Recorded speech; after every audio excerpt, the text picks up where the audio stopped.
የምትመለከቱት ሰይፉ በኢቢኤስ ነው። በያላችሁበት ጥሩ ጊዜ ነው የምንመኘው። በተለይ በቀጣዩ ሳምንት በኦርቶዶክስ ሃይማኖት አማኞች ዘንድ ሰሞነ ሕማማት ነው። ከዛ አንጻር በቅርቡ ከዚህ ዓለም በሞት ያጣነውን እጅግ በጣም ተወዳጁን መምህር ዘላለምን ለማሰብ ወንድሙን መምህር አድነው ወንድሙንና መላከመዊ ተስፋዬ መቆያን እንግዳ ላደርጋቸው ነው። አቀባበል ግን እንዴት ነው? ወደዚህ ጋብዙልኝ እስኪ። መምህር ሰላም ነው? ቤት ሰላም ነው ወይ? አሜን አሜን አሜን። እሺ እሺ፣ ሰላም ናችሁ? እንዴት ናችሁ? አረፍ በሉ።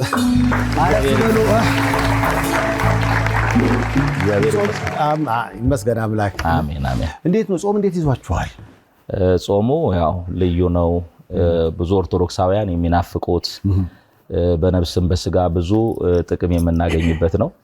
ጾም ብዙ አብዝቶ ከመብላት ብዙ አብዝቶ መጾም ለጤንነት ጠቃሚ ነው፣ ለነፍስም ደግሞ መልካም ነው። ጥሩ ጊዜ እያሳለፍን ያለነው እግዚአብሔር ይመስገን። ሰሞነ ሕማማት ላይ በተለይ እስካሁን የተጾመበት መንገድ አለ። በተለይ ደግሞ ሰሞነ ሕማማት ሲባል በተለይ የሚደረግ ነገር አለ። አዎ በተለይ የሚደረግ ነገር አለ። ባለፈው ጾሙ ከተጀመረበት ጀምሮ የመጀመሪያው ሳምንት ጾመ ሕርቃል ይባላል። በሁለተኛው ሳምንት ነው የጌታ ጾም የሚጀምረው። ያ ጾም የሚያልቀው የሆሳና ዋዜማ ቅዳሜ ነው። ስለዚህ ከሆሳና ጀምሮ እስከ ስቅለት ቀን የምናከብረው ሳምንት የተለየ ነው። ያ ጌታችን አምላካችን መድኃኒታችን ኢየሱስ ክርስቶስ ለኛ የከፈለውን ዋጋ 6666 ጊዜ ተገርፎ ስጋው አልቆ አጥንቱ እስኪታይ ለኛ የተቀበለውን ሕማሙን እያሰብን መከራውን እያሰብን ከሌላው ጊዜ በዓመት ውስጥ ለየት ያለ ጸሎት ግብረ ሕማማት የሚባል በቤተክርስቲያናችን ትልቅ መጽሐፍ አለ። ያ እየተነበበ ለኛ የከፈለውን ዋጋነት ቤዛነት እያሰብን ሕማሙን እያሰብን የምንጾምበት ልዩ ሳምንት ነው። የሚናፈቅ ሳምንት ነው። ያው እንግዲህ ዛሬ አንድ ቤት ተገናኘ ነው። መምህር አድነው በቅርቡ ከዚህ ዓለም በሞት ያጣ ነው የመምህር ዘላለም ወንድም። ታናሽ ታላቅ? ታናሽ። አንተም መምህር ነህ? አዎ መምህር ነኝ። እሱን አይተህ የእሱ ተጽዕኖ ወይንስ መምህር ዘላለምም እንግዲህ ሰባኪ ባይሆን አንተም ሰባኪ አትሆንም ነበር? የመጀመሪያው ያው እሱ ነው ሞዴል ያደረኩት እሱን ነው። ግን አገልግሎት ጥሪ ነው። ወንድምህ ሰባኪ ስለሆነ አንተ ሰባኪ መሆን አትችልም። መንፈሳዊ አገልግሎት በጥሪ ነው የሚሆነው። መምህር ዘላለም አሁን እንግዲህ ስርዓተ ቀብሩን አየሁ። በጣም ልዩ ነበረ። በዚህ ደረጃ ለወንድምህ ህዝቡ ያሳየውን ፍቅር ስታይ እንዲህ ሰው ልብ ውስጥ ነበረ የሚለው ነገር አስቀድመ ግምት ውስጥ ነበር ወይስ ተገርመሃል? በዚህ መጠን ሰው ልብ ውስጥ አለ ብዬ አላስብም ነበረ። ሰው እንደሚያከብረው፣ ሰው እንደሚወደው፣ አገልግሎቱን በጣም እንደሚወዱለት አውቃለሁ። ግን በዚህ መጠን ይሆናል ብዬ በፍጹም አልጠበቅኩም እና በዛ ሀዘን ውስጥ ሆኜ በጣም ትልቅ ድንጋጤም ነው የተሰማኝ። እዛ መስቀል አደባባይ ላይ ሰው በነቂስ ወጥቶ ነጭ ለብሶ እያለቀሰ ሲሸኘው እንደገና እስከ ቅድስት ሥላሴ መንበረ ጸባዖት ድረስ ካፊያ ቢጤ ነበረ። ከባድም ባይሆን ለመሸኘት ሲሄድ ሳይ በጣም በቃ ከጠበቅኩት በላይ ማመን እስኪያቅተኝ ድረስ ነው ያየሁት ነገር የሆነውና ይህን ያክል በሰው ልብ ውስጥ አለ ብዬ አስቀድሜ አላም። የመምህር ዘላለም እንግዲህ ህልፈቱ ብዙዎችን አስደንግጧል። ምክንያቱም ድንገት የሆነ ነው ለኛ ለሰማ ነው። እናንተስ ጋር ያለው ስሜት ምን ነበር? ለዚህ የሚያበቃው ህመም ነበረ? ለሞት የሚያደርስ ህመም እንኳን አልነበረም። እርግጥ ነው በተለያየ ጊዜ ትንሽ የጤና መታወክ ነበረበት።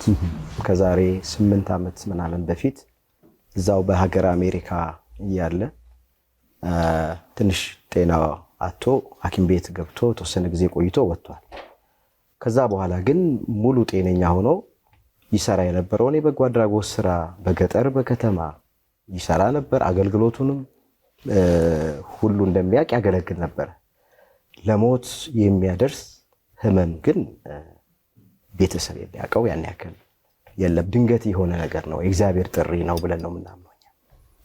ምናልባት ከአሜሪካን አስክሬኑን ይዘው ስለመጡ ሰው እዛ የነበረውን ነገር በቅርብ የማየት ነገር አለ ብዬ አስባለሁ። ምን ነበር የተፈጠረው ቀሲስ? ምንድነው የመምህር ዘላለም ህይወትን የካወኩበት ዘመን ጀምሮ ከጤና ጋርም ይሁን ከማንኛውም ጉዳይ ላይ ለሌሎች ሰዎች ችግር ቀድሞ የሚደርስ የሰዎችን ችግር የሚካፈል ማድረግ የሚገባውን የሚያደርግ ነው።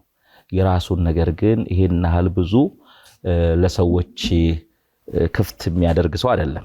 በባህሪው ይሄንን እረዳለሁ። ለሰው ይደርሳል። የራሱን ጉድ ሸክም ግን ለሰዎች ማካፈል የሚወድ ሰው አይደለም እና ወደ አሜሪካም ሲመጣ ትንሽ የሆነ የጤና እክል ትንሽ ነገር እንደገጠመውና እሱን ቼክ አድርጎ በዛው አገልግሎት ሊያገለግል እንደመጣ ነው።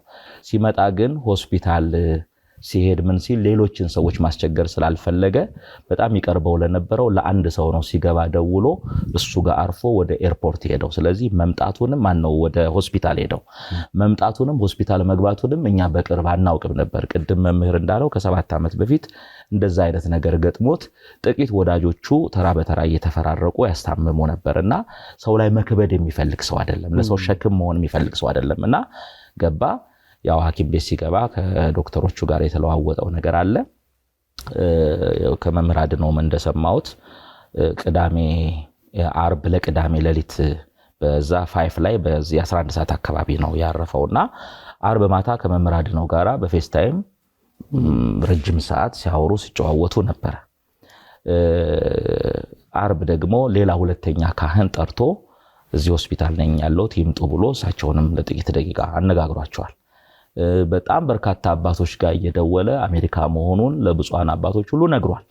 ነገር ግን አሜሪካ ሲገባ ከነዛ ከሁለቱ ሰዎች በስተቀር እኔም ይቅርብ የምንባል ሰዎችም አላወቅንም።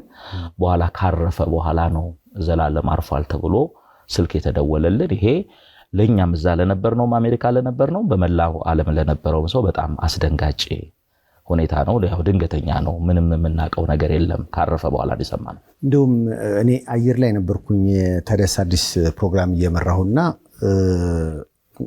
የመጣንበት የመርዶ ባህል አለ መቼም ሀዘን ሲያጋጥም፣ ግን ይሄ ድንገት ነበር የሆነውና ለመናገርም አስቸጋሪ ነበረ። ምናልባት ያ ቤተሰብ ውስጥ የፈጠረው በጊዜው የነበረው ሁኔታ አለ መምህር? አጋጣሚ ሆኖ የዘላለምን እረፍት የሰማሁት እኔ እዚህ ጃክሮስ አካባቢ ግቢ ውስጥ አንድ ትልቅ ሀዘን ለቅሶ ነው። እዛ አንድ ወንድሜ እንዳገለግል ጠራኝና ለአገልግሎት ሄድኩ ማለት ነው። አገልግሎት ከመጀመሪያ በፊት ተደጋጋሚ ስልክ ከአሜሪካ ይደወላል። አውቀዋለሁ ቢደውለውን ሰው የዘላለም በጣም ወዳጅ ነው፣ ቅርብ ነውና አገልግሎቴን ከመስጠቴ በፊት ይህን ስልክ መመለስ እንዳለብኝ ገባኝ እና ወጥቼ ሳናግረው ትንሽ ድምፁ የሚያወራኝ ሰው ተቀይሯል። የሆነ ያለቀሰ ሰው ድምፅ ነውና ዘላለም ደህና አይደለም እንዴ አልኩት። ውስጤ መንፈሴ ነገረኝ። አይ ደህና ነው፣ ምንም ችግር የለም፣ የት ነው ያለኸው አለኝ። ለአገልግሎት አንድ ቦታ እየገባሁ ነው አልኩት። እሺ እደውልልሃለሁ ብሎ ዘጋብኝ እና በጣም ውስጤ የተረበሸ ተጨነቅኩኝ። የከፋ ነገር ይመጣል ብዬ አልገምትም። ለምን እሱ ያወራኝ ቅዳሜ ነው። ዓርብ ዕለት በ27 ማለት ነው ቀጨኔ መድኃኔዓለም አገልግሎት ሰጥቼ ማታ ደውሎልኛል እና ያየሁት ነው ያወራሁት።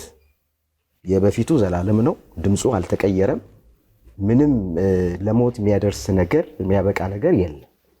ስለዚህ እሱ እንደዚህ ይሆናል ብዬ አላሰብኩም። ምን ሆነሃል ምናምን ንገረኝ አልኩት። ደወልኩለት መልሼ በዋትስአፕ የት ነህ አለኝ። ውጪ ለቅሶ ቤት ነው ያለሁት አልኩት። በቃ ፈቃድ ከሆነ ወደ ቤት ሄድና ነው የምነግርህ። አሁን በጣም ውስጤ እየፈራ መጣ፣ በጣም እየተጨነኩ መጣና ይቅርታ አልኳቸውና ሀዘን ቤት ያሉትን ሰዎች ማገልገል አልችልም ብዬ ተነስቼ ወደ ቤት ገባው። ቅርብ ነው ከጃክሮስ እኔ ቤት 22 አካባቢ ስለሆነ ቶሎ ደረስኩኝ። እቤት ገብቼ መልሼ ደወልኩለት። ስደውልለት ምንም አላለኝም፣ ማልቀስ ጀመረ። የደወለው ሰው አለቀሰ። በቃ ገባኝ፣ ስልኬን ጣልኩኝ። ከዛ በኋላ የሆንኩትን ነገር አላውቅም።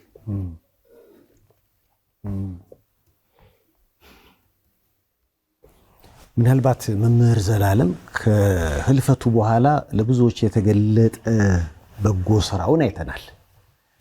እንደ ጓደኛ እንደ ቅርብ ቤተሰብና እንደ ወንድም ለናንተ ልክ እንደኛ ነገር አዲስ ነው ወይስ የምታውቁት ነው? እኔ ከመምህር ጋራ ከ95 ዓመተ ምህረት ጀምሮ የ23 ዓመት የአገልግሎት ጓደኝነት አለኝ። እኔንም ለአገልግሎት ወደ አሜሪካን ሀገር የወሰደኝ እሱ ነው። በጣም በርካታ ምዕመናን እዛ ይሰበሰባሉ። እሱ ሲመጣ ደግሞ ሰው ይበተናል። አንተ ስትመጣ ህዝቡ ይሰበሰባል፣ ስትሄድ እየተበተነ ነው። እዚህ ኑር ሲሉት አይ እኔ የራሴን ኑሮ አደላድዬ ስጋ ምቾቴን ፈልጌ እዚህ አልኖርም፣ የኔ አገልግሎት የሚያስፈልጋቸው በገጠር በከተማ ብዙ ሰዎች አሉ ብሎ ያለውን ነገር ነው ትቶ የመጣው። ብዙ ሰው ለመሄድ ይናፍቃል። እሱ ደግሞ እዚህ መጥቶ በገጠር በከተማ ማጽናናት፣ ማገልገል፣ የተቸገሩትን ሰዎች መድረስ ነው የሚፈልገውና አሁን ባረፈ ጊዜ በተገለጠው ልክ ባይሆንም አብዛኛው ስራዎችን በቅርበት አውቃለሁ። እኔ ያው በአገልግሎት ስለምንገናኝ ዛም አሜሪካን ሀገር ሆነው የሚያግዙ እኔና መምህር ሕዝቅያስ የሚባል መምህር አለ። ከሱ ጋርም ሆነን የተለያዩ ፕሮግራሞች በመስራት እዚህ የሚሰራቸውን የበጎ አድራጎት ስራዎች በከፊል የመደገፍ አብሮ የማገዝ ነገር አለና ስራዎቹን እናውቃለን። ግን በኋላ ሲነበብ እኔም በበኩሌ መምህርን የማውቀው በጣም ጥቂት እንደሆነ ብዙ የተሰወሩ ስራዎች እንዳሉ ነው የተረዳሁት። በጣም ሴፉ የሚገርምህ ነገር ምንድነው የህይወት ታሪኩ ከተነበበ በኋላ ከያቅጣጫው ስልክ የሚደውሉ ነበሩ መምህርም ጋር እኔም ጋር ከዲላ ምን እንደሚሉት ህይወት ታሪኩ ላይ ሁሉ ነገር አልተጻፈም። ለምሳሌ ዲላ መጥቶ ለመንበረ ጵጵስና ስራ 2 ሚሊዮን ብር ረድቶን ነበር፣ አልተገለጸም። እሱ እዚህ ገዳም ላይ ይሄን ሰርቶ ነበር፣ ይሄ አልተገለጠም እየተባለ በጣም በህይወት ታሪኩ ላይ ከተጻፈው የሚበልጡ የተሰወሩ ስራዎችን የሚሰራ በቀኝ እጅህ ሲሰጥ ግራ እጅህ አይመልከት የሚለውን በጎ ስራን በስውር ለአምላክ አድርግ እሱ በግልጥ ይከፍላል ብሎ ያስተማረውን ነገር በህይወቱ ኖሮ ያለፈ ነው። ስለዚህ መምህርን አውቀዋለሁ ማለት አይቻልም። የምናውቀው አውደ ምሕረት ላይ በሚያስተምረው አስተምሮና በኖረው ኑሮ እንጂ በበጎ ስራው ካለፈ በኋላ ልክ እንዳለፉት ቅዱሳን ክብሩ የተገለጠው ካለፈ በኋላ ነው የምለው። መምህርስ ያው እኔ በአገልግሎቱም በጣም እንቀራረባለን ከቤተሰብ በተለይ ማለት ነውና ሙሉ የሚሰራውን የበጎ አድራጎት ስራ ባላውቅም ግን ሰፊ የሆነ ስራ እንደሚሰራ በደንብ አውቃለሁ። ለምን አብዛኞቹን ስራዎች ከኔ ጋር አብረን ነው ከከተማ ውጭም ያሉትን ስራዎች የምንሰራቸው፣ እዚህ ከተማ ውስጥም ያሉትን ስራዎች የምንሰራቸው የበጎ አድራጎት ስራዎችን አብረን።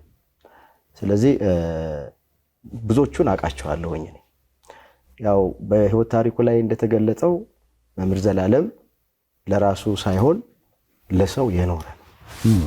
ለሰው የኖረ ነው።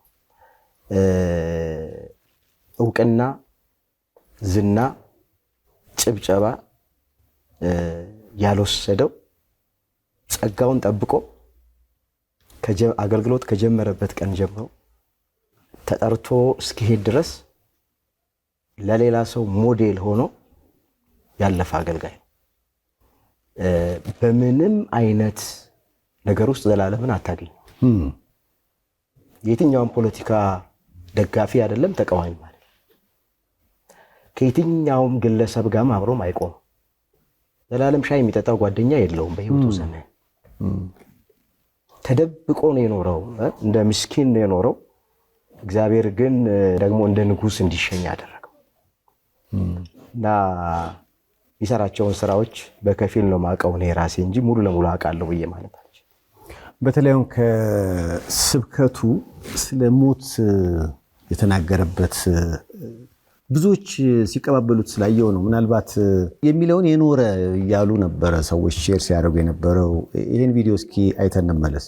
ሞት አይቀርም። ሰው በረሃብ ይሞታል፣ በበሽታ ይሞታል፣ በመኪና አደጋ ይሞታል፣ በጦርነት በሰው እጅ ይሞታል፣ እንቅፋት ሞቶ እንሞታለን፣ መራቃችን ትን ብሎን እንሞታለን። ከመጣ አይቀርም። ግን ሃይማኖትን አጽንቶ ምግባርን አቅንቶ ለንስሐ የሚገባ ፍሬ አፍርቶ የአምላክን ቅዱስ ሥጋና ክብር ደም ተቀብሎ ተዘጋጅቶ መሞት ደግሞ መታደል ነው። ሞት እረፍት ነው።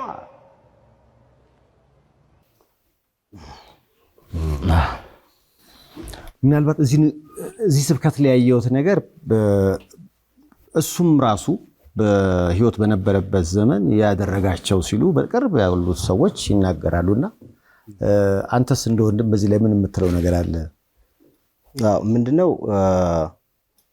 እኔ መምህር ዘላለም አውቆታል ተጠርቶ እንደሚሄድ በደንብ አውቆታል። ለነዚህ ብዙ ማስረጃዎች መናገር ይቻላል። ለምሳሌ የመጨረሻ ስብከቱ ቅድስት ሥላሴ ካቴድራል የሰበከው ስብከት ነው። ለመጨረሻ ጊዜ ርዕሱ ምንድነው የሚለው? ባሪያህን በሰላም ታሰናብተዋለህ። ከዛ በኋላ ወደ ምሕረት ላይ መምህር ዘላለም አልሰበከም። የመጨረሻ ስብከቱ እሱ ነው። ባሪያህን በሰላም ታሰናብተዋለህ። ይሄ ስምዖን የሚባለው አረጋዊው የጌታን ማዳን ካየ በኋላ ከማለፉ በፊት ለመጨረሻ ጊዜ የተናገረው የመጽሐፍ ቅዱስ ቃል መምህርም እሱን ተናግሮ ነው የመጨረሻ አገልግሎቱ አድርጎ ከዛ በኋላ የተጠራው። ስለዚህ አውቆታል። ብዙ ጊዜ ለኔም የገባኝ አሁን ነው እንጂ ይነግረኝ ነበር። ብዙ ጊዜ ያለ መሰለህ እንዴ ቋንቆይም ህይወት እኮ አጭር ናት። ወጥቶ መግባት እኮ የለም፣ ተቀምጦ መነሳት እኮ የለም፣ ዘመናችን እኮ አጭር ነው ይል ነበር። ትናንት አንድ ሰው ከእንግሊዝ ደውሎልኝ ነበር። አሜሪካ ከመሄዱ በፊት ለአገልግሎት ለንደን ሄዶ ነበር፣ ሼፊልድ የሚባል አካባቢ እና እዛ እያለ ነው የብፁዕ አቡነ ዕንባቆም እረፍትን የሰማው። በቅርብ ነው ያረፉት። እሳቸው በጣም ወዳጁ ናቸው እና ልክ ሰምቶ ደነገጠና ለልጁ ምን አለው? የኔንም እረፍት እንደዚሁ በድንገት ትሰማላችሁ አለኛል። ይሄ እንግዲህ ከዛሬ ወር ከ15 ቀን ወይ 2 ወር አካባቢ ነው የተናገረው። የኔንም እረፍት ትናንትና ነው የደወለልኝ ልጁ፣ እንደዚሁ በድንገት ትሰማላችሁ አለ። ስለዚህ እሱ አውቆታል። የሚገርመው ደግሞ ከኚህ አሁን አቡነ ዕንባቆም የሚባሉት ሊቀ ጳጳስ በጣም ወዳጁ ናቸው። በገጠሪቱ ኢትዮጵያ ብዙ አዳዲስ ተጠማቂያንን እሱ እያስተባበረ አብረው እንዲጠመቁ አድርገዋል። ኢየሩሳሌምም ብዙ ወዳጅነት አላቸውና በ40 ቀን ልዩነት ነው። በጣም የሚዋደዱ ናቸው። እሳቸው ባረፉ በ40 ቀን አካባቢ ነው እሱም ደግሞ ያረፉ እና ፍቅራቸው ልዩ ነበር የሁለቱም። እችላለሁ በሚል መሪ ቃል የአደይና ዛሃራ የቁጠባ ሂሳቦችን በመክፈት ከ500 ብር ጀምሮ ስትቆጥቢ የተለያዩ የባንካችን የዲጂታል አማራጮችን በመጠቀም ግብይት ስትፈጽሚ የ25 BYD ሲገል መኪና ሽልማት እጩ የሚያደርጉሽ የዕጣ ቁጥሮች ይደርሱሻል። ቤተሳይዳ አሜሪካን ሜዲካል ፕላዛ። በቤተሳይዳ አሜሪካን ሜዲካል ፕላዛ ለእርሶ ጤንነት 24 ሰዓት የሚጨነቁ ባለሙያዎች ከዘመነ የሕክምና መሳሪያ ጋር ይጠብቅዎታል። ያለ ቀዶ ሕክምና በደም ስሮች በመግባት ብቻ የልብና ማንኛውንም የደም ስር ችግሮች ማወቅና ማከም የሚያስችል በኤአይ የሚታገዝ ሮቦቲክ ማሽኖች የተገጠመለት ነው። የምንጠቀማቸው ቴክኖሎጂዎች በኤአይ ይታገዛሉ ስንል የምንሰጠው ሕክምና በጥራት በፍጥነትና በአስተማማኝ ሁኔታ እንድናክሞ ይረዳናል፣ ያግዘናል እያልነው ነው። ኤአይ ነው የሚያክመው። ቤተሳይዳ አሜሪካን ሜዲካል ፕላዛ። ምናልባት ከመምህር ዘላለም እልፈት በኋላ የሰማሁት ለምሳሌ ከእንግሊዝ ሀገር ወደዚህ ራሱ የመጣው አንዲት የሚያግዛት የልብ ህመም ያለባት ልጅ አለችና ስለሷ እስኪ ታሪክ ንገሩኝ። ምክንያቱም የሆነ ሰው ሲያወራ ነው የሰማሁት።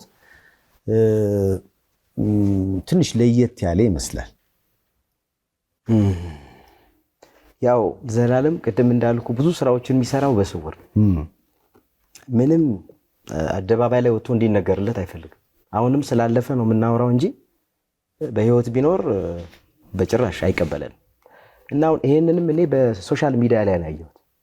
እንግዲህ ስለ ወንድም እንደኔ የሚቀርበው የለም ብያለሁ።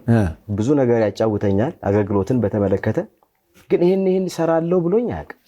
ይሄንንም ያየሁት እኔ ቲክቶክ ላይ መድኃኒት እንደሚሰጣት፣ እንደሚረዳት፣ እንደሚደግፋት፣ እንደሚያግዛት ሚዲያ ላይ ነው ሰዎች መተው ይሄን ታውቃለህ ብሎ ያሳዩኝና ምንም ማውቀው ነገር የለም። ብዙዎቹ ስራዎቹ የተደበቁ ናቸው። ምክንያቱም እንደሰማው ከሆነ በርካታ አረጋውያንን ይመግባል። ብዙ ያሰራቸው ሰዎችን አስተባብሮ የተለያዩ ስራዎች አሉ ሲባልም ሰምቻለሁ። ቅድም እንደተባለው ነው በተለይ ከህይወት ታሪኩ በኋላ የመጡት የተለያዩ የበጎ አድራጎት ስራዎቹ እውነት እንዲህ አይነት ሰው ነበሩ የሚያስብል ነበር ሲባል ስለሰማው ነው። አዎ መምህር ከለንደን ወደ አገር ቤት የመጣው በሐዘን ጉዳይ ነው። ለሐዘን የመጣው ያው እግረ መንገዱን ሲመጣ እንደዚህ ያልተገለጡ ምናልባት አሁንም የዛሽ ልጅ ጎልቶ ሚዲያ ላይ ወጥቶ ነው እንጂ የሚሆነው በዛችው ቅጽበት ደግሞ ሌሎች ብዙዎች የጎበኛቸው ሰዎች ሊኖሩ ይችላሉ እና ለሐዘን መጣ። እሷን ያው በዘላቂነት ሲረዳት ነው የቆየው። ወደ አሜሪካ ሲሄድ ደግሞ የሚያስፈልጋትን ነገር አድርጎ ነው ሄደውና የመጣው ለሐዘን እንደነበረ እግረ መንገዱን ግን ይሄንን ሰርቶ ነው ሄደው በመምህር ዘላለም። ምንድነው ስለበጎ ስራው ገና አሁንም ወደፊት የሚገለጡ ብዙ ነገሮች አሉ። ገና መተው ሰዎች ያልነገሩን እኛም ደግሞ በተለይ አሁን እኔ ጋር በጣም በርካታ ስልኮች ይደወላሉ። ከነበረው ፕሮግራም ሁሉንም ማስተናገድ አይቻልም። በእርግጠኝነት መምህር ጋርም ነገ ተነገ ወዲያ የሚመጡ አሉ። ግን ያው ዞሮ ዞሮ የሱን በጎ ስራ በዚህም በተለያየ ሚዲያም ስንናገር ቆይተናልና እኔ የክፍለ ዘመናችን በሞቱም በህይወቱም ያስተማረ ሰው ነው። ብዙ ሰዎች በህይወት ስጋ ሳሉ ሊያስተምሩ ይችላሉ፣ ካለፉ በኋላ አለፉ ነው። አሁን እሱ በህይወቱ ወንጌል አስተምሯል። አሁን ደግሞ ካለፈ በኋላ ከተግባሩ ከሰራቸው ስራዎች ብዙ ነገር ነው እየተማር ያለ ነውና ብዙ ስግብግቦች በበዙበት ብዙ ነገር ሊሰሩ የሚችሉ ዕውቀቱ፣ አቅሙ፣ ሀብቱ ያላቸው ሰዎች ምንም ነገር ሳይሰሩ ሀብታቸውን ትተው በሚያልፉበት ዘመን መምህር ለራሱ ያገኘውን ለሌሎች ሰጥቶ ያ ብቻ አይደለም እሱ ብቻውን አይደለም የጸደቀው። ደግሞ በጣም በርካታ ሰዎች አቅጣጫ ያሳያቸው ነበር በገንዘባቸው እንዲጸድቁ በእውቀታቸው እንዲጸድቁ። በጣም የሚገርም አንድ ነገር ምነግር ያረፈ ቀን ቅዳሜ ዕለት ያው ዝግጅት ይደረግ ለህዝቡ እሁድና ውጅና ለቅሶን እሁድ ነው የምንቀመጠው ተብሎ ደብረ ሰላም በአስተዳደሩ ውሳኔ ተወሰነ። ቅዳሜ ግን ወሬውን የሰማ ሰው ሁሉ እየመጣ በጣም ያለቅስ ነበርና አንድ ትልቅ መነኩሴ አባት መጡ እና የየብለው አለቀሱ። ጸሎት ህዝቡን አጽናኑ ብለን ጸሎት አድርጉ ስንል እንኳን ሊያጽናኑ እንደገና ህዝቡን ያስለቀሱት ማለት ነው። እና ማጀራቴ ላይ በጣም ትልቅ ባጭ ወጥቶ አንድ ንግስ ላይ ታቦት ላከብር ሲሄድ እሱም ከብፁዓን አባቶች ጋር ሆኖ አየኝና አባይ ምጧለኝ። ምን ሆነው ነው ይሄንን ማጅራቱ? አይ እንደዚህ ታመሜ የሚያሳክመኝም ስለሌለ አቅምም ስለሌለኝ እዛው እጄን ይዞ ታቦቱ እየዞረ አንድ ዶክተር ልጅ ጋር ደውሎ ትልቅ የጽድቅ ስራ የበረከት ስራ እሰጥሻለሁ፣ ይሄን ስራ የምትሰሪው ለራስሽ ዋጋ መታገኝበት ነው። አንድ ትልቅ አባት የጤና እክል ገጥሟቸዋል፣ ቶሎ ልካቸዋለሁ ብሎ እዛው ደውሎ በስልክ አገናኘኝ። ስልኳን ወሰድኩኝ፣ በማግስቱ ሄድኩኝ። ወዲያው ምርመራ ተደርጎልኝ ሰርጀሪ ተደርጌ በጣም ትልቅ አደጋ ውስጥ የሚከተኝን በሽታ እግዚአብሔር እሱን መሪ አድርጎ ነው ያዳነኝ። ልክ እንደዚህ ከራሱ አልፎ ሰዎች እንዲጸድቁ የሚያደርግ የጽድቅ መንገድ የገባው ትልቅ ሐዋርያ ነው መምህር ዘላለም። እኔ ምናልባት ካሁን በፊት ብዬው እንደሆነ አላውቅም፣ መጨረሻ ላይ የተገናኘ ነው ከአሜሪካን ወደ ኢትዮጵያ የሚመጣ አውሮፕላን ላይ ነው እና ያ ፕሌን በጣም በሚገርማችሁ ሁኔታ ዲሌ ያጋጠመው አረፈደ። ልክ ልንሄድ ስንል መልእክት መጣልን፣ በረራው ለ2 ሰዓት ይዘገያል ተባለ። ከዛ እኔ 2 ሰዓቱን እዛው ኤርፖርት ውስጥ እያወደለደልኩ ምናምን ጨረስኩና ገባሁኝ። መጨረሻ ላይ በሩ ሊዘጋ ሲል ነው እንግዲህ መምህር ዘላለም የገባው ማስታውሰው ማለት ነውና ሲገባ አየሁት። በኋላ ላይ መምህር እንዴት ነው ምናምን አልኩት፣ ሰላም ተባባልን። ፕሌኑ ከተነሳ በኋላ ያው ሰዎች እንዲንቀሳቀሱ ይፈቀድ የለ እዛ ሰዓት ላይ ተገናኘን ወክስ እናደርግ እና ምን ነው አረፈድክ አልኩት። አይ 2 ሰዓት ዲሌ ሲባል ይዘገያል ሲባል እዚሁ ኤርፖርት ዳላስ ኤርፖርት አካባቢ የቅዱስ ራጉኤል ቤተክርስቲያን አለ። አዎ እና እሱን ፈልጎ በጎግል ፈልጎ ሄደ ማለት ነው። ሄዶ ምንድነው ሐሳቡ ፕሌኑ ይዘገያል ሲባል አይ እንግዲህ በሰላም አስገባን አለ። ነገርም አይዘገይም ምክንያቱም ጸሎት ያስፈልገዋል ብሎ ነው ሄዶ።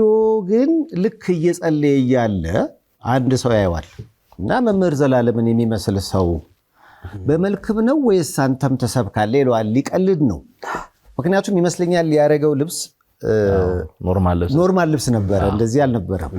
ከዛ አይ እኔ መምህር ዘላለም ነኝ እኮ ሲለው ቀጥታ ገባና ምናልባት እዛ ቤተክርስቲያን ውስጥ ያሉ ይሄን ፕሮግራም የሚያዩ ዘላለም ስለሆነ የነገረኝ ነፍሱን ይማረውና ሊያስታውሱ ይችላሉ። እነሱ ደግሞ የሚያስተምራቸው መምህር ቀጥረው መምህሩ ቀርቶባቸው በቃ ዘምረን እንለያይ ተባብለው ነው እንግዲህ እሱ የደረሰው። በቃ ነጠላ ፈልጉለት ተባለ። ነጠላ ተፈልጎለት ወቻለ። ለ2 ሰዓት ያህል አስተምሬ መጣሁ አለኝ ለኔ።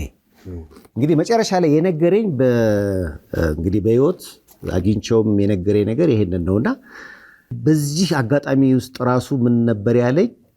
እግዚአብሔር ለእኔ በሰላም እንድገባ እንድጸልይ ያደረገኝ፣ እነሱ ደግሞ መምህር ስለቀረባቸው መምህር እንዲያገኙ ፈለገና ያገናኘን እንደዚህ ነው።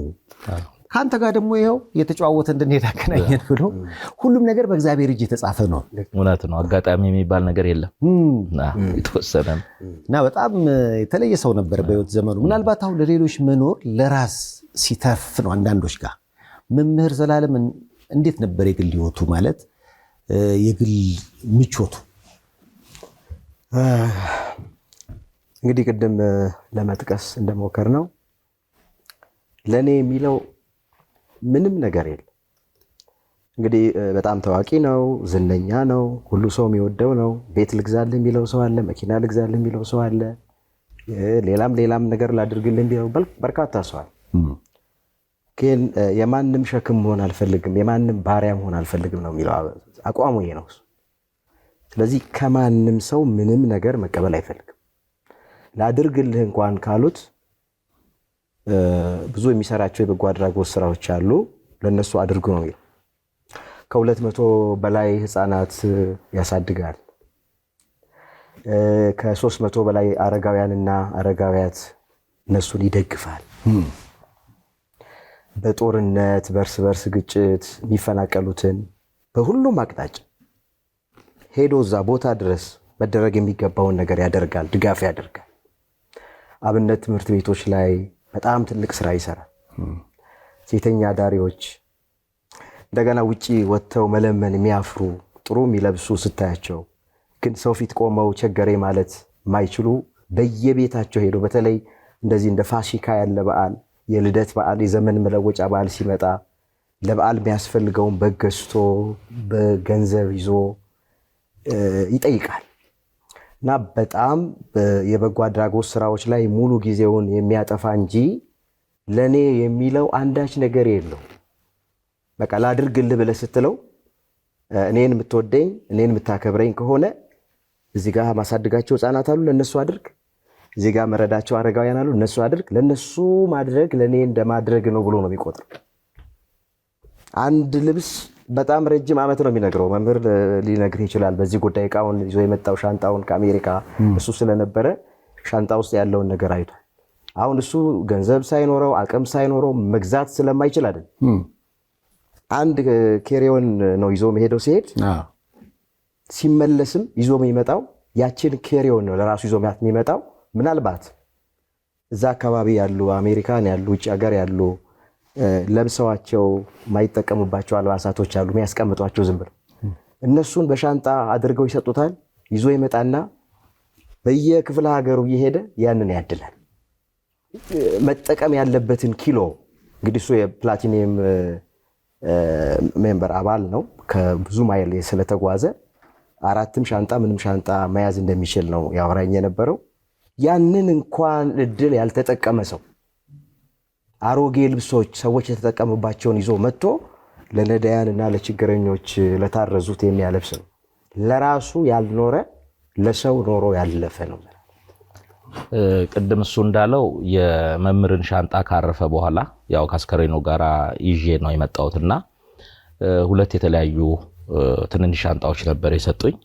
ላያያዝም የኔም የምለብሰው ነገር ስላለ ላያያዝ ስለማይመች ወደ አንድ ሻንጣ ልቀይረው ብዬ እቃውን አውጥቼ ሻንጣ ሳስተካክል ሴፉ በጣም እኔ ለራሴ ነው ያፈርኩት። ሞል ውስጥ ሴል ላይ ነው ሲባል ምለብሰውንም አልለብሰውንም ልብስ እየሰበሰብኩ ቁም ሳጥን ነው መሞላው ነኝ እና የዛሬ 10 ዓመት እንደዚሁ ሲመጣ አጥቤለት ሱሪውን ሹራብ አለ አጣጥፌ ዛሬ 10 ዓመት የአጥቤ ሰጠሁትን ልብስ ሻንጣ ውስጥ ያገኘሁት ያንኑ ሹራብ ያንኑ ሱሪ። ያንን ሳይ በጣም ነው ለራሴ ያፈርኩት። ምንድነው እሱ በመላው ዓለም የሚዞር አውሮፓ አሜሪካ የሚዞር ብዙ ወዳጆች ያሉ ሰው ነውና የፈለገውን ብራንድ ልብስ ለራሱ ይዘው መምጣት ይችላል። ግን ሰናፊል ለብሶ ይሄ ምን ለብሶ የስብከት ቀሚስ ሰናፊል ነው የሚባለው። ሰናፊል ለብሶ ወደ ምረት ላይ ሲቆም ያማረ የዘነጠ የሚመስለው ሰው አለ። ስለዚህ እሱ አንድ ሱሪ አንድ ሹራብ እየለበሰ ብዙዎችን የተራቆቱትን ግን ሲያለብስ ነው የኖረውና ትልቅ ትምህርት ነው ከሱ የተማርኩትና ዛሬም እንደው የማንለብሰው ያማረን የገዛን በየቁም ሳጥኑ ምን ደረድረውን እልፍ አይላፋት ልብስ ሴፎ አንተም ልትሆን ትችላለህ፣ ተመልካቾችም ሊሆኑ ይችላሉ። ብዙ እርቃናቸውን የሆኑ ሰዎች አሉና ለነሱ አውጥቶ ማልበስ እንደሚገባ ከመምህር ሕይወት ተምረናል። መምህር ልብስ ጠልቶ አይደለም ደሃን በማልበስ ነገ እግዚአብሔር ብርሃን እንደሚያለብሰው ጸጋም እንደሚያለብሰው ያንን አይተናል እና ይሄንንም ያንን ያውቃል። ነገ እግዚአብሔር ብርሃን እንደሚያለብሰው ጸጋ እንደሚያለብሰው በምድርም ደግሞ ተመልክተናል። ፀሐይ የነበረውን አዲስ አበባ በደመና ከልሎ ነው ህዝቡን የቀብር ስርዓቱን ያስፈጸመው። አሜሪካ ደግሞ ባረፈበት ጊዜ ኃይለኛ የቅዝቃዜ ጊዜ ነው እንደምታውቀውና ልክ እሱ ባረፈበት ቀን ጀምሮ አስከሬኑ ወደዚህ እስከሚመጣበት ቀን ወይዘሩ ጥሩ ሆኖ ቤቱ ጠቦን ውጪ ነው ሀዘኑን ስንካፈል የነበረው። የሚገርምኛ ሮብ ይዘን መተን ዲሲ ላይ ሐሙስ ዕለት ስኖ ጥሏል።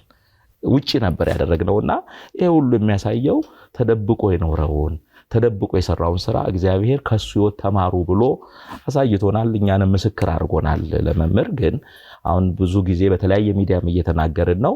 መናገሩ ብቻ ትርጉም የለውም። የተናገርነውን ነገር ክርስቲያን የሆነ በየትኛውም ቤተ እምነት ውስጥ ያለ ሰው ለመሆን ሰው መርዳት ነው የሚያስፈልገው የሚባል የመቄዶንያዎች ብሂል አለ።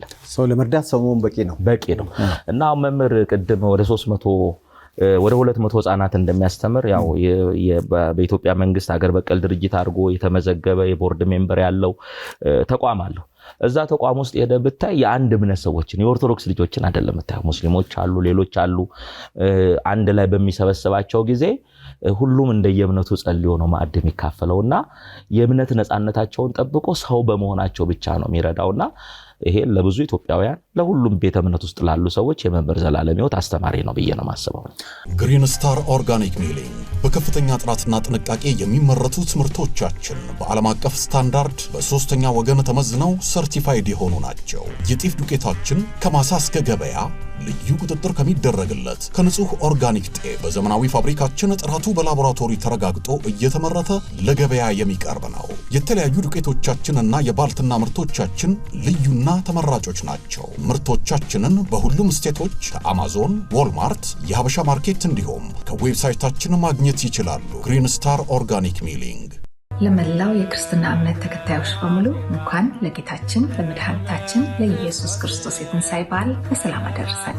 ለበዓል አስቤዛ ወደ ሀገር ቤት ገንዘብ ለመላክ ካሰቡ በደንበኞቹ የተመሰከረለት ኢትዮ ዳሽ ፈጣን የሐዋላ አገልግሎትን ይጠቀሙ። የኢትዮ ዳሽ የስልክ መተግበሪያን ከአፕ ስቶር እና ከፕሌይ ስቶር ስልኮ ላይ በመጫን የእርሶንና የቤተሰቦን ደስታ ያድምቁ። በዓሉን የሰላም ያደርግልን ከኢትዮ ዳሽ። ምናልባት አሁን እሱ ካለፈ በኋላ እነዚህ የሚያግዛቸው ሰዎች ዕጣ ፈንታ፣ ምክንያቱም በርካቶች ናቸው፣ አረጋውያን አሉ፣ ህፃናቶች አሉ ብላችኋል። አሁን ካለፈ በኋላ ምን አይነት ችግሮችን ያስተናግዳችሁ? እግዚአብሔር ይመስገን ካለፈ በኋላ እስካሁን ድረስ የከበደ ችግር አልገጠመንም። ለምን የሱ ተማሪዎች በሃይማኖት የወለዳቸው በመንፈስ የወለዳቸው አክባሪዎቹ ወዳጆቹ በመላው ዓለም ነው ያሉት። አሜሪካ ብትሄዳሉ፣ አውስትራሊያ ብትሄዳሉ፣ ካናዳ ብትሄዳሉ፣ አውሮፓ ብትሄዳሉ፣ አረብ ሀገር ብትሄዳሉ፣ አገር ውስጥም አሉ።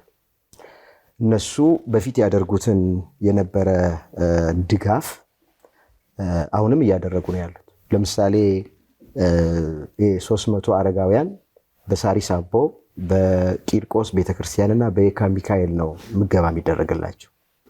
ልክ እሱ እንዳረፈ አንድ እህት ከአሜሪካ ደውላ ሮብና አርብ የሚያደርገውን የምሳ ፕሮግራም መቋረጥ የለበትም፣ እኔ ለአንድ ወር ያክል ቀጥለዋለሁኝ። ስለዚህ ከአንድ ወር በኋላ ደግሞ ሰው የምትቸገር ከሆነ እኔ ቀጥላለሁ፣ ግን ለአንድ ወር እንዳትጨነቅ ብላ ስልክ ደውላ ነው የነገረች። ሌሎችም ወረፋ ያዙ ሰዎች አሉ። እሷ ስትጨርስ ደግሞ እኛን ቀጥለዋል። ስለዚህ የምናየው ነገር ብዙ ሰው ጋር ቁርጠኝነት አለ፣ ስራውን ለማስቀጠል ማለት ነው። ወደፊትም ተስፋችን እሱ ነው። እሱ ያስጀመራቸውን ስራዎች ራዩ እንዳይቋረጥ የሱን ስራ ለማስቀጠል ነው የሁላችንም ፍላጎት፣ የቤተሰቡ በተለይ ፍላጎት ስራው እንዲቀጥል፣ ስሙ እንዳይረሳ። ይሰራቸው የነበሩ ስራዎች ከቀጠሉ እኛም በህይወት እስካለን ድረስ ሀዘናችን ይቀንስልናል።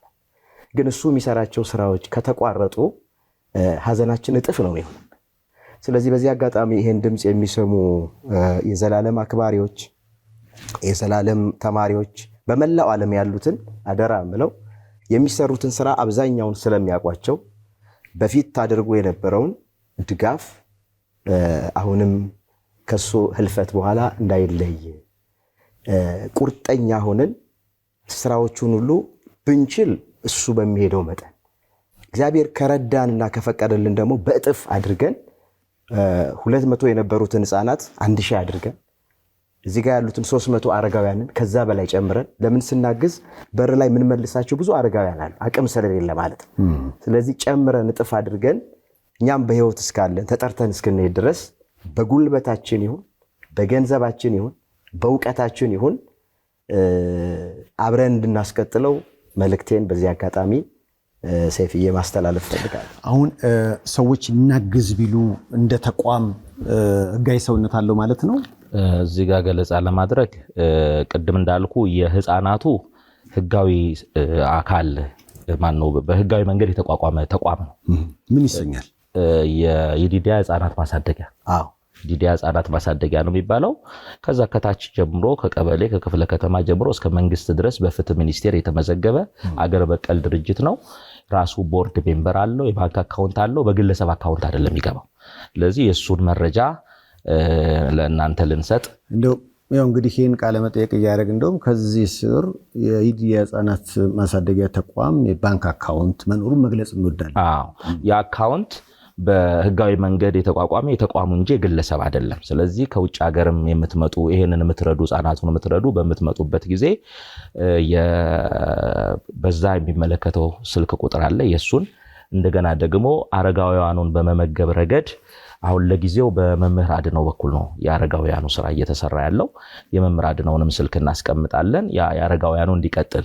ከዚህ ጋር ግን አያይዤ መግለጥ የምፈልገው ምንድነው አሁን እኔ የምኖረው አሜሪካ ነው። ብዙ ወዳጆቹ አሉ። ትላንትና ረጅም ሰዓት ደውለው እያወሩኝ ነበረ። ወደድክም ጠላህም የሱን ስራ ታስቀጥላለህ የሚል ሐሳብ አቅርበውልኛል። አስቀጥላለሁ በማስተባበር በመምከር በማስተማር ከዛ በኋላ እዛ ተቋም አድርጋችሁ ታዋቅሩና በቀጥታ እዚህ ካለው ተቋም ጋር ተገናኝታችሁ ስራ የምትሰሩበትን መንገድ እፈጥራለሁ በሚል አሜሪካ ላይ የተቋቋመ አካል አሁኑኑ ስራ ጀምሯል። ህጋዊ አድርገው እዚህ ያለውን ተቋም ለመደገፍ ማለት ነው። እዚህም ደግሞ የዲዲያ እንግዲህ አንተ እንዳልከው ከዚህ በፊት አንተም በኢዲዲያ ጉባኤ ላይ ተካፈል ነበር መሰለኝ የመምህር ዘላለም ጉባኤ ላይ። እዛ ደግሞ ያሉ ወንድሞች ከነመምህር ከቤተሰቦቹ ጋር ምክክር አድርገው በስሙ ትልቅ ፋውንዴሽን አሁን እዛ ጋር የህፃናት አረጋውያን ይመገባሉ። እዛ ጋር ህፃናት አሉ። ደግሞ የሚረዳቸው ብዙ ያብነት ትምህርት ቤት ነገ የሚያለቅሱ ደግሞ ተማሪዎች ይመጣሉ። በእርግጠኝነት ገዳም እያስገባም ያስተምራቸዋል። ከገጠሪቱ ኢትዮጵያ ልዩ ልዩ ቋንቋ ተናጋሪዎችን ያመጣና ጽርሐ ጽዮን የተለያዩ ገዳማት አስገብቶ አሰልጥኖ የሚያስፈልገውን ቁሳዊ ነገር ደግሞ ሰጥቷቸው በቋንቋቸው ማህበረሰባቸውን እንዲያስተምሩ ይልካል።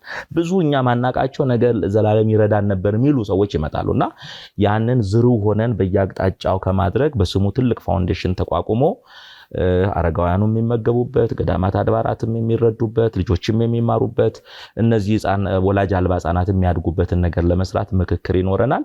የዛን ጊዜ አንድ ደረጃ ላይ ስንደርስ ቅርጽ ሲይዝ ያለውን ነገር በአንተም በሌላ ሚዲያ መተን የምናሳወቅበት ጊዜ ይኖራል። እንደውም የዲዲያውን ነገር ካነሳ ምናልባት መምህር ዘላለም ቅድም እንዳልኳቸው አንድ 3-4 ዓመት እሑድ ጠዋት አላስተማረንም እና ሁልጊዜ የሚያስተምረው ሰዎች የሚፈልጉትን ነገር አይናገርም። በቃ ወንጌሉ የሚለውን ነው እና ተደርድረናል። አስታውሳለሁ አንድ ተወዳጅ ድምፃዊ እኔና አንድ ነጋዴ እና ሶስታችን ምን እንደምንሰራ ያውቃል ዘላለም። ስለዚህ በትምህርቱን ማስታውሰው ምንድነው በምንሰራው ስራ እግዚአብሔርን ያስደስታለሁ ብላችሁ ታስባላችሁ ወይ ነው። የምንሰራው ስራ ምን ያህል እግዚአብሔርን ያስደስታል ነው። እና ያው እንግዲህ እግዚአብሔርን የሚቀየምባቸው ነገሮች ለምሳሌ ንግድን በተመለከተ ብሎ ያው እንግዲህ ጓደኛችን የወርቅ ንግድ ላይ ነበረ በጊዜው የግራም የምታጭበረብን አለ። ያኔ ይሄ ለኔ ነው ብሎ ጓደኛችን አንተም ይሄ ከሌን ነው ብለህ ይሆናል የሰማው። ከዛ እንደገና ዞር አለ ዘፋኙ ጓደኛችንም አለ። አዎ እግዚአብሔርን በቃ ዘፋኝ መንግስተ ሰማያት አይወርስም መዝፈን ኃጢአት ነው ሲል አይ ይሄ እኔ ነው ብሎ እሱ አቀረቀረ። ይሄን እኔ ልቤን እንትላልኩና ያው የለውማ እኔ ስለዘፈንክ ስላዘፈንክም ትጠየቃለህ። በጣም ሁላችንም ወዲያው እና ምንድነው እንደውም ያዘፋኝ በጊዜ ሂደት አሁን ከሙዚቃው ዓለም ራሱን አግልሏል። ይሄ በቃ ቃሉን ነው። ምናልባት አሁን ሌሎች አይተው አይነት ሰዎች ስላሉ ሊል ይችላል። ግን በቃ መነገር አለበት እዛው ፊት ለፊት ይነገራል። ዘላለም ጋር ወደንም እንሄደው ያኔ እሱ ነበር። ወንጌልም እኮ መሆን ያለበት እንደዛ ነው። የሰውን ፊት አይተን አዳልተን ሰው ምን ይለኛል ብለን ሳይሆን እውነቱን ተናገር ነው፣ ቃሉን ተናገር ነውና መምህር የተጠራበት ጥሪ ስለገባው ጊዜን ወቅትን ሰውን አስደስቶ ሳይሆን ሰውን ለማስደሰት ሳይሆን እግዚአብሔርን አስደስቶ ያለፈ ሰው ነውና ትክክል ነው። አሁን እኔ በሆን ኖሮ እናንተን እንዳትሸማቀቁ አስታምሜ ቀስ ብዬ አዋዝቼ ነበር ማለፈው። መምህር ግን ለእውነት የተጠራ አገልጋይ ስለሆነ ደሞም እንደዛ ነው። ትክክለኛውን ነገር ነግሮ ወደ ጽድቅ ማምጣት ነው ዓላማውና ያው ትምህርቱን ባህሪውን እረዳለሁ። እንኳን እኔ ምንድነው ከትውልዱ ከዘላለም መማር ያለበት ነገር ምንድነው? እኔ ጀምሮ ማለት በተለይ አገልጋይ አንደኛ አሁን ሰይፍሻ አንተ ያልከው እውነተኛ ሐዋርያ ነበር ማለት አቆላምጦ አይሰብክም። ጉባኤው ላይ ባለስልጣን ይቀመጥ፣ ስልጣን የሌለው ደሃ፣ ሀብታም፣ ዝነኛ፣ ዝና የሌለው ሰው ይቀመጥ፣ ሁሉን እሱ በኩል ነው የሚያው። እግዚአብሔር ያቀበለውን የተዘጋጀበትን ነገር ነው የሚሰብከው እንጂ እነከሌ ስላሉ። አንድ ጊዜ ትዝ ይለኛል አንድ ለቅሶ ቤት ተጠራ። ቦታውን መጥቀስ አያስፈልገንም እና የጋበዘው ሰው ምን አለው? ከፍተኛ የመንግስት ባለስልጣናት ስላሉ ስብከትህን በተቻለ መጠን ወረድ አድርገህ እነሱን በማይነካ መልኩ ብታገለግል። ያው ዘላለምን ስለማያውቀው እሱ ግን ሌላ ቦታ እንደሚሰብከው አይነት ስብከት ሰብኮ እግረ መንገዱን የነዛ ሰዎችን ህይወት የሚነካና የሚለውጣቸው መተው ምስክርነት እስኪሰጡ ድረስ በትምህርት ልባችን ተነክቷል፣ በጣም እናመሰግናለን ብለውት ነው አመስግነውት ሄዱ። ስለዚህ የመጀመሪያው ትውልዱ ከዘላለም መማር የሚገባው በተለይ አገልጋዩ እውነተኛ ሐዋርያ መሆን፣ ሳናቆላምጥ ፊት አይተን ሳናዳላ እግዚአብሔር ያቀበለንን ነገር ብቻ እንድናገለግል ዘላለም መጀመሪያ ያስተምረናል። ሌላ ሁለተኛ የሚያስተምረን ከነቀፌታ ይጸዳ። በዚህ ሁሉም ሰው የሚስማማ ይመስለኛል። ዘላለም የሚነቀፍበት ነገር የለም። የሚናገረውን የሚኖር አገልጋይ ማይኖረውን አይናገር። ሁላችን የምናውቀው ታሪክ ነው።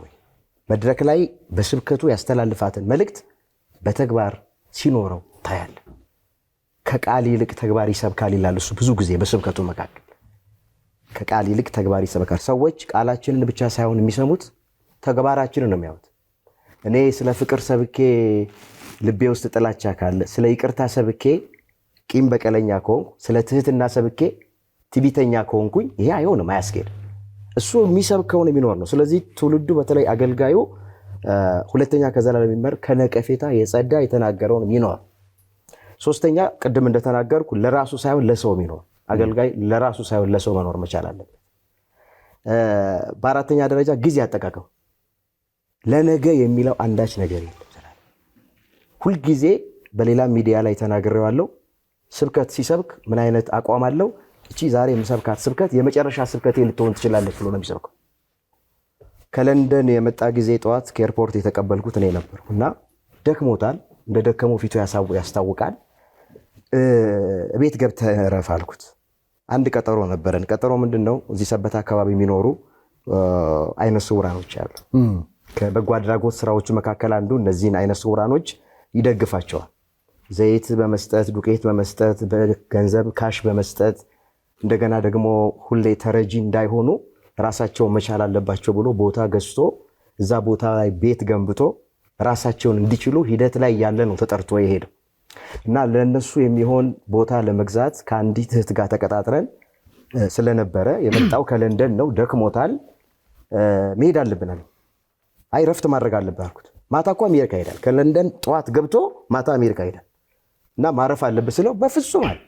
ኧረ ስትመለስ እንሰራዋለን ብዬ ስለው መመለስ ለምን አውቃለሁ አለኝ። ስለዚህ ዛሬ መስራት የሚገባህን ዛሬ መስራት አለብህ ብሎ ነው ያለውና እነዚህን ነገሮች ከመምህር በተለይ በዚህ ዘመን ያለን አገልጋዮች የግድ በዚህ ቤተ እምነት ውስጥ ብቻ ያለን አይደለም። ቤትም ቤተ እምነት ውስጥ ብንሆን ከነቀፌታ ጸድተን ጊዜ አጠቃቀማችን ላይ ጎበዞች ሆነን ለራሳችን ሳይሆን ለሰው ኖረን ለሌላው ምሳሌ ሆነን ማለፍ እንዳለብን መምህር ያስተምራል። አሁን ከልፈቱ በኋላ ለቅሶ የት ነው የምንደርሰው ብዬ ስደዋውል አይ ወላጅ እናቱ ቤት ነው ተባለ እና ቤት እንደሌለው ራሱ የሰማሁት በዛ አጋጣሚ ነው። ከሰበታ እዚህ ድረስ እየመጣ ነበር የሚሰብከው። እኔ ድንገት የሆነ ቦታ ስለሆነ የማገኘው ህይወቱ ግልጽ አይደለም። ዘላለም እንደ ባህታዊ ነው የኖረው። አሁን ሲነገር ስንሰማ አንዳንዴ የተጋነነ ይመስለናል። በከተማ ውስጥ ያለ መናኝ ነው፣ በከተማ ውስጥ ያለ ባህታዊ ነው ሲባል አንዳንድ ሰዎች እንደው ተጋኖ የተነገረ ይመስላቸዋል። ግን አይደለም። ዘላለም የራሱ መኖሪያ ቤት የለውም፣ ትዳር የለውም፣ ልጅ የለውም፣ ምንም አይነት የራሱ የሆነ ህይወት የለውም። እናታችን ያለችው ሰበታ ነው። ከዚህ ከዋና ከተማ ከአዲስ አበባ 20 ምናምን ኪሎ ሜትር የሚርቅ ቦታ ነው። እድገቱም ትምህርቱም አገልግሎቱም የጀመረው እዛው ሰበታ ከተማ ነው። ስለዚህ እዚህ ከተማ ላይ ከአንድ በጎ ሰው መልካም ሰው ጋር ተጠግቶ 4x4 የሆነች ትንሽዬ ክፍል ውስጥ ጸሎት የሚያደርግባት የሚያርፍባት እንጂ ምንም ነገር የለውም። ዘላለም ህይወቱ ይሄን ነው ይመስል። የኢትዮ አሜሪካን ንግድ ምክር ቤት ጋላ ዲነር እና ሲምፖዚየም 2026 አመራር ወደፊቱን ይተልማል፣ ራዕይ ሀገራትን ይገነባል፣ አንድ ትውልድ እልፍ ትውልድ ይሞርዳል። ለ3 ቀናት በሚቆየው በዚህ የኢትዮ አሜሪካን ንግድ ምክር ቤት ዝግጅት ላይ የልህቀት የፈጠራና የተጽዕኖ መክሊት ባለቤት ተሞክሮዎችን እንድትቀላቀሉ ይጋብዛል። ኤፕሪል 17 2026 ላይ ከ8 በላይ ስራቸው ያስከበራቸው መሪዎችን በሀገራችን ወግ ባህል የምናከብርበት ንግድና ማህበረሰብን የለወጡ አስተዋጽኦቻቸውን ልዩ በሆነው የጋላ ዲነር ላይ የምናወድስበት ነው። እባክዎትን ይቀላቀሉ። በእውነት ይሄንን እንደ አንድ ዝግጅት መቁጠር ንፉግነት ነው። ህይወት ያለው እንቅስቃሴ፣ ንቃት ለጋሽ መድረክ ነው። ለመሪዎች የበለጠ የዕድልን በር ከፋች፣ ትውልድ የልደቱ ያህል የሚያከብረው ዝግጅት። የተከበረ መቀመጫውን ብቻ ሳይሆን ጠረጴዛውንም በተዝናኖት ይያዙ። ከተሳታፊነት ከፍ ብለው የተሞክሮ አካል ይሆኑ። ኢትዮ አሜሪካን ንግድ ምክር ቤት ኤፕሪል 17 2026 በሀገሪቱ አቆጣጠር 6 PM አድራሻ 101 MGM ናሽናል አቬኒው ኦግዘን ሂል ሜሪላንድ 20745። ትኬቱን ከዌብሳይታችን ላይ ያገኙታል። ከዛሬ ጀምሮ ባሉት 5 ተከታታይ ቀኖች ትኬት ለሚገዙ ጥንዶች ጠቀም ያለ ታላቅ ቅናሽ እናደርጋለን። ልሄም ምድጃ ከቲ&ኤም የጅምላ ንግድ ልዩ ጥራት ካለው ግብአት የተሰራ ኤሌክትሪክ ቆጣቢ በአንድ ጊዜ 3 ነገሮችን መስራት የሚያስችል በላቀ ዲዛይን ተውቦ አስተማማኝ አገልግሎት ለመስጠት በልዩነት ተዘጋጅቶ ቀርበዋል። ልሄም ምድጃ የብልሴት ምርጫ ልሄም ምድጃ። በዴታቤዝ አድሚኒስትሬሽን የአይቲ ስልጠና ከ7 ዓመታት በላይ ልምድ ያካበተ አብሮ ቪዥን ግሎባል የአሜሪካ የሥራ ፍቃድ ላላቸውና ከየትኛውም የዓለም ክፍል ሆነው የ24 ሰዓት ቴክኒካል ድጋፍ እያገኙ የሚማሩበት። ስለ ስራው አይጨነቁ፣ እኛው ብቁ አድርገን እናዘጋጅዎታለን። ስራውንም በደንብ እስኪለምዱት የማያቋርጥ ድጋፍ ያገኛሉ። የቀጣይ ባች ስልጠናችን በሚቀጥለው ወር ይጀምራል። ለበለጠ መረጃ ድረገጻችንን ይጎብኙ። እኛ ጋር ተምረው ዳጎስ ባለ ደሞዝ በግዙፍ ዓለም አቀፍ ተቋማት ተቀጥረው በመስራት ላይ የሚገኙ ምስክሮቻችን ናቸው። አብሮ ቪዥን ግሎባል። ሬስቶራንት አይበላ ሆቴል ለምንድን ነው? ሆቴል የማይበላበት ምክንያት ምንድን ነው? ሬስቶራንት ገብቶ መብላት ኃጢአት ወይም ነውር ሆኖ አይደለም። እሱ በራሱ ችግር የለውም።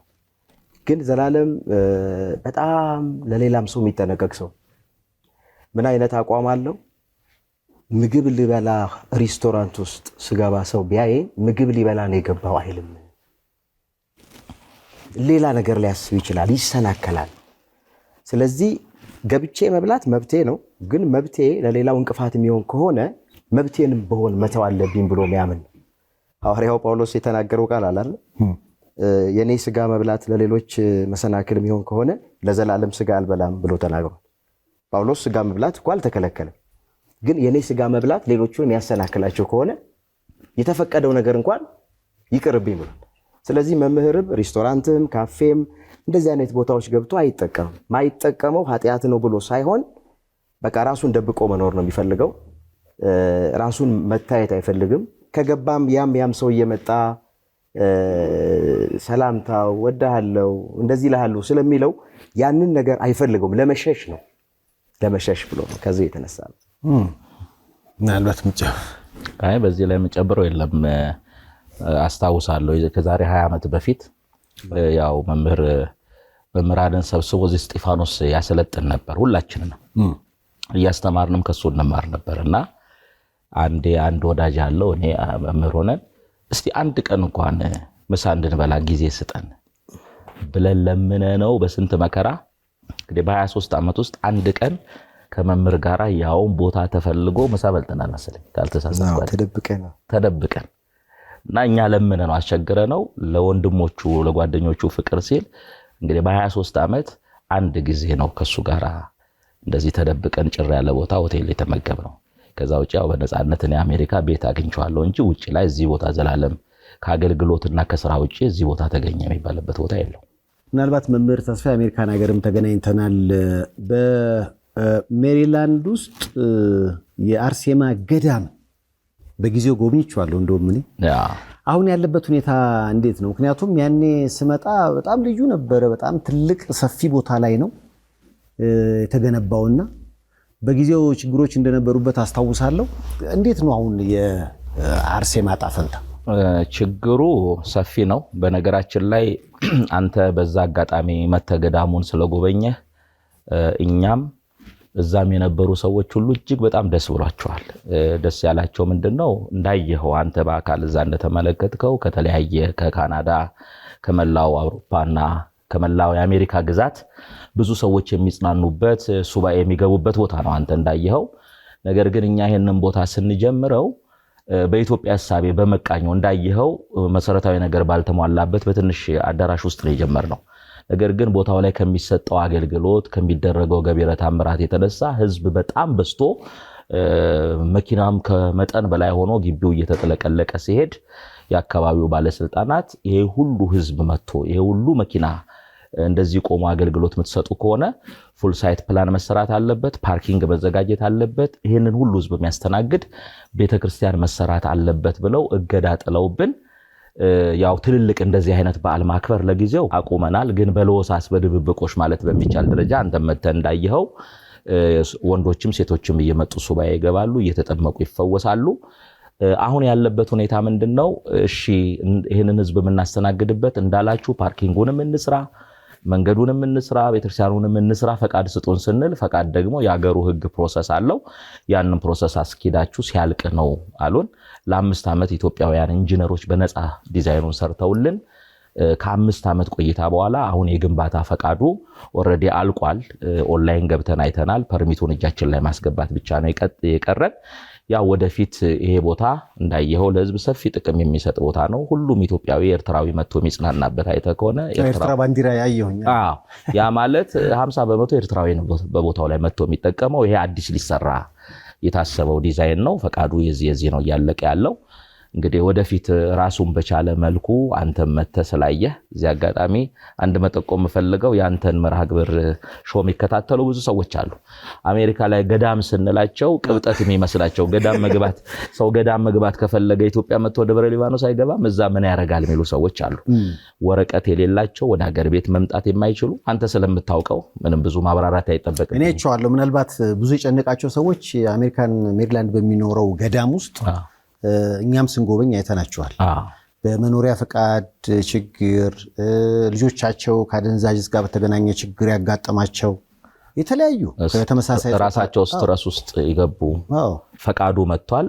እንግዲህ ያንን ደግሞ በአመት ከ6 ወር ውስጥ ግንባታውን ካልጀመርን የተፈቀደልን ፐርሚት ኤክስፓየርድ ያደርጋል።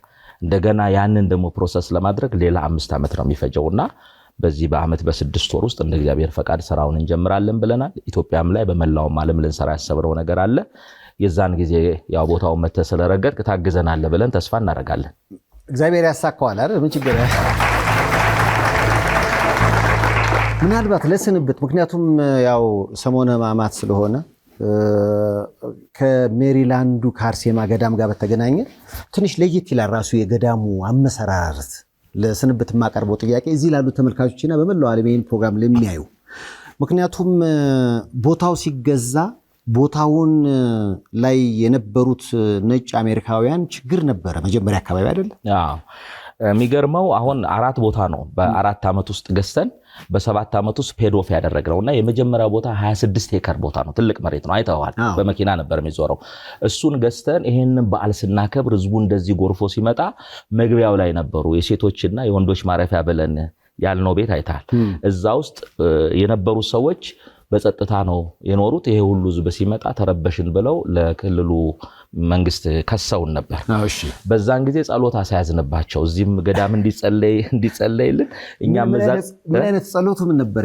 ማለት እነዚህ ሰዎች ተቃውሟቸው ለምን ነባሮች ስለሆኑ ከኛ ይልቅ እነሱን ነው መንግስት ሊሰማቸው የሚችለው እና እባክህ እግዚአብሔር እነዚህን ሰዎች አስታግስልን የሚል ጸሎት ያዝን ማለት ነው። ከዛ የጸሎቱ መልስ ምንድነው የሆነው? ዋናው ትልቁ ቤት ያለው ልጅ በጣም ለብዙ ዘመን ሲመኘው የነበረውን ትልቅ ስራ አግኝቶ በእድገት ወደ ካሊፎርኒያ ተቀየረ ማለት ነው። ምንድነው መጽሐፍ ቅዱስ ላይ ምን ይላል? ስለ ዮሴፍ እግዚአብሔር የጲጥፋራን ቤትና መንደሩን ሁሉ ባረከ ይላል። ስለዚህ ቅድስት አርሴማ እዛ ስትገባ መንደሩ ሁሉ ተባረከና ለብዙ ዓመት ይመኘው የነበረውን ስራ አግኝቶ ወደ ካሊፎርኒያ ሲቀየር ቤቱን መሸጥ ፈለገ እና ጸሎቱ ሰምሮ እሱም ተባርኮ ለኛም ቦታውን ሸጠልን ማለት ነው። በሚቀጥለው 6 ወር ደግሞ ሌላኛው ቤት ለካ የወላጆቹ ነው።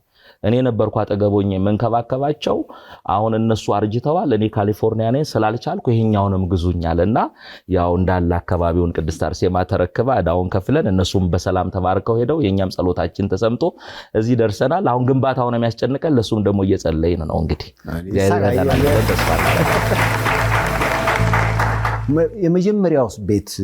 የመጀመሪያው ቤት ባለቤቶች ራሱ ለምስክርነት መተው ሁሉ አንድ ቪዲዮ አይቻለሁ። የመጀመሪያዎቹ ሳይሆኑ እነዛ ናቸው ምስክርነት የሰጡት። የሰውየው ወላጆች ናቸው። ይሄንን ቦታ እንዲህ ላለ መንፈሳዊ አገልግሎት እንደዚህ ስነ ምግባር ላለው ለእንደዚህ አይነት ነገር በመዋሉ እጅግ ደስተኞች ነን፣ እግዚአብሔር ስለወደደን ነው የኛን ስፍራ መርጦ የመጣው የሚል ምስክርነት ተገኝተው ሰጥተዋል። ያው እንግዲህ በዚህ ገዳም የተነሳ እነዚህ ሁሉ አሜሪካውያን አብረው ተባረኩ። እውነት ነው። ደስ ይላል። ያው ከጾሙ ጋር በተገናኘ መምህር የዘላለም ወንድምም እንደመሆነ ትንሽ ነገር ትለናለህ ብዬ አስባለሁ። ከሰሞነ ሕማማቱ አንፃር አሁን ለ2 ወር የተደረገው ጸሎት ተገባዶ ሊጠናቀቅ ነው። ከሱ ጋር በተገናኘ ትንሽ ነገርን እንለዋወጥና እንሰነባበት ብዬ ነው። እንግዲህ ዛሬ ያለነው ሆሳና ላይ ነው። ሆሳና ደግሞ በናፍቆት የሚጠበቅ በዓል ነው። ሁላችንም በጣም በናፍቆት የምንጠብቀው በዓል ነው። ኢየሱስ ክርስቶስ በአህያና በአህያው ውርንጭላ ተቀምጦ ወደ ኢየሩሳሌም የገባበት፣ ትህትናውን የገለጠበት፣ ክብሩም የተገለጠበት በቤተክርስቲያናችን ከሚከበሩት 9 አበይት በዓላት መካከል አንዱ የሆነ በዓል፣ ልዩ ስርዓት ያለው በቤተክርስቲያን በዓል ከሆሳና ዋዜማ ጀምሮ እስከ ትንሣኤ ድረስ በቤተክርስቲያናችን ያለው ሳምንት ሰሞነ ሕማማት ተብሎ ነው የሚጠራው። በዚህ አንድ ሳምንት ውስጥ ስለ ክርስቶስ መከራ፣ ስለ ክርስቶስ ስቃይ፣ ለሰው ልጆች የከፈለው ዋጋ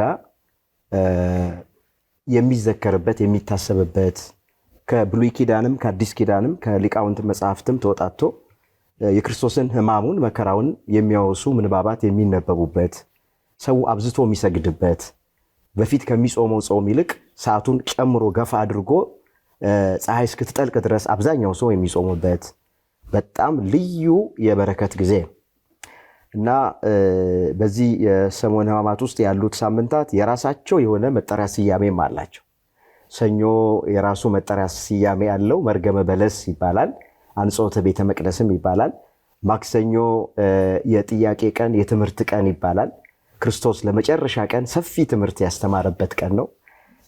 በሕማማት ውስጥ ያለው ረቡዕ ደግሞ ምክረ አይሁድ ይባላል።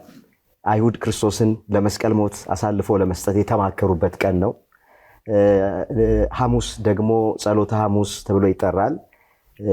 እንደገና ደግሞ የአዲስ ኪዳን ሐሙስ ተብሎ ይጠራል። ሕጽበተ እግርም እየተባለ ይጠራል። ጌታችን ኢየሱስ ክርስቶስ በፍጹም ትህትና ዝቅ ብሎ የደቀ መዛሙርቱን እግር ያጠበበት ቀን ነው።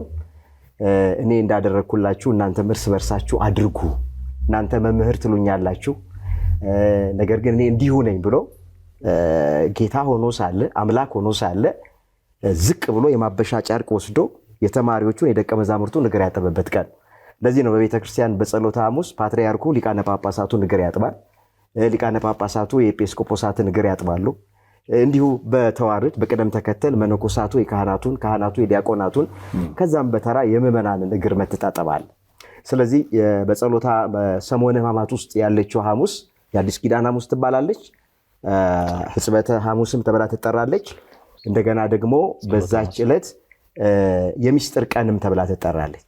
ጌታችን መድኃኒታችን ኢየሱስ ክርስቶስ ህብስቱን አንስቶ ባርኮ ለደቀ መዛሙርቱ የሰጠበት ቀን እንካችሁ ይህ ሥጋዬ ነው ብሎ ያለበት፣ ህብስቱን አንስቶ ጽዋውን ደግሞ አንስቶ ባርኮ እንካችሁ ነገ የሚፈሰው የአዲስ ኪዳን ደሜ ነው ብሎ ቅዱስ ሥጋውን ክቡር ደሙን የመሰረተበት ቀን ስለሆነ የሚስጥር ቀን ይባላል። አርብ ደግሞ አዳምና ልጆቹን ለማዳን ከሰማይ ዝቅ ብሎ ከምድር ከፍ ብሎ በዕፀ መስቀል ላይ በእንጨት መስቀል ላይ የተሰቀለበት ሐዋርያው እንደተናገረ አንዱ ስለ ሁሉ የሞተበት ቀን፣ እኛን ከሞት ወደ ሕይወት ያሻገረበት፣ ከጨለማ ወደሚደነቅ ብርሃን፣ ከባርነት ወደ ነፃነት፣ ከሐሳር ወደ ክብር የተሸጋገርንበት ቀን የምታስብበት፣ ሁሉም ሰው ቤቱን ዘግቶ በቤተ ክርስቲያን የሚውልበት፣ ከሌላው ቀን ይልቅ አብዝተን ስግደት የምንሰግድበት ቀን ነው። በዛ ቀን መታሰብ የሚገባው በስግደት ስንወድቅ ስለኛ ስል የወደቀውን ክርስቶስን እያሰብን ነው። መስቀል ተሸክሞ ወደ ቀራኔው በሚሄድበት ሰዓት ክርስቶስ የወድቅ ይነሳ ነበር። ስለዚህ ስንሰግድ ክርስቶስ ለኛ ሲል መስቀል ተሸክሞ መውደቁን እያሰብን ስንነሳ ስግደታችንን ጨርሰን ከወደቀ በኋላ መስቀሉን ተሸክሞ የመነሳቱ ምሳሌ፣ ስንራብ በመጾማችን ስለኛ ሲል የተራበውን ጌታ እያሰብን፣ ስንጠማ ስለኛ ሲል የተጠማውን ጌታ እያሰብን ነው የምንጠማው። ስለዚህ እኔ እግረ መንገድ ይህንን መርሃ ግብር ለሚከታተሉት የአንተ ቤተሰቦች መናገር የምፈልገው ዓለማችን ያለችበትን ሁኔታ እናውቃለን። በየቦታው የሚሰማው ነገር ደስ አይልም። ኢራን ብንሄድ፣ አሜሪካ ብንሄድ፣ እስራኤል ብንሄድ፣ ሶሪያ ብንሄድ፣ ዩክሬን ብንሄድ፣ በዚህ በቅርብም ሀገር ያሉትን ብንሄድ በመላው ዓለም የሚሰማው የጦርነት ድምፅ ነው የሚሰማው። ዛሬ ምድሪቱ በቦምብ እየታረሰች ነው ያለች። ስለዚህ እግዚአብሔር እንዲታረቀን፣ እግዚአብሔር ሰላም እንዲሰጠን በተቻለ መጠን ኦርቶዶክሳውያን በሙሉ ይሄ ድምፅ የሚሰማቸው በሰሞነ ሕማማት ውስጥ ርዕስ አድርገው ስለ ዓለም እንዲጸልዩ፣ ስለ ሀገራቸው ብቻ አይደለም፣ ስለ ዓለም እንዲጸልዩ፣ ስለ ሀገራችንም ስለ ኢትዮጵያ እንዲጸልዩ፣ ስለ ወገኖቻችን እንዲጸልዩ፣ ስለታሰሩት፣ ስለተሰደዱት፣ ስለተራቡት፣ ስለተጠሙት፣ ታመው በጸበል ታመው በሆስፒታል ስላሉት ሁሉ እንዲጸልዩ በዚሁ አጋጣሚ ማስታወስ እፈልጋለሁ። ከዚህ በተረፈ አምላካችን እግዚአብሔር ሰሞነ ሕማማቱን በሰላም አስፈጽሞ ለብርሃነ ትንሣኤ ሁላችን ሊያደርሰን የእሱ ቅዱስ ፈቃዱ ይሆንልን። መምህር መልእክቱ በመምህር በሚገባ ተላልፏል። ሌላ ሀገር ያለው ጦርነት እኛን የማይመለከት አድርጎ ማየት የለበትም። ለምሳሌ የእስራኤልና የአሜሪካ የኢራን ጦርነት ዓለም አቀፍ ችግር ይዞ እየመጣ ነው። አሁንም በሀገራችን ትራንስፖርት የማጣት ብዙ አይነት ችግሮች እየተፈጠሩ ነው። ይሄ ሌላ ዓለም ላይ ያለው ችግር ስለሆነ ያው ኢትዮጵያ ኦርቶዶክስ ተዋሕዶ ቤተክርስቲያን ስለ ዓለም ሰላም ትጸልያለች። ስለዚህ በሕማማቱ ኦርቶዶክሳውያን መጸለይ እንደሚገባን ሁሉ ሁሉም በየቤተ እምነቱ ሁሉም በየስርዓቱ ስለ ዓለም ሰላም መጸለይ ያለበት። እዛ ያለው እሳት ነገኛ ጋም ሊመጣ የዛ መከራ ለኛም ሊተርፍ ስለሚችል ክፉ ነገር ነው ከፊታችን ያለው። እግዚአብሔር ክፉን እንዲያርቅ ደግ ዘመን እንዲያመጣልን እንጸልይ ነው።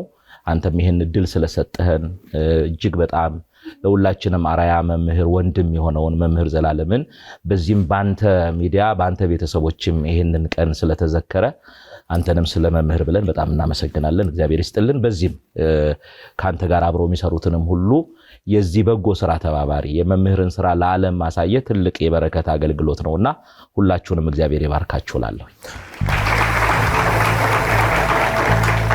እንግዲህ ጥሬና አክብረው እዚህ ድረስ ስለተገኙ ለመልአከ መዊ ተስፋዬ መቆያና ለመምህር አድነው ወንድሙ እኔም ከልብ የመነጨ አክብሮቴን አቀርባለሁ። እድሜ ከጤና ይስጣቸው። አክብራችሁ ሸኙልኝ። አመሰግናለሁ። እግዚአብሔር ያክብርልኝ።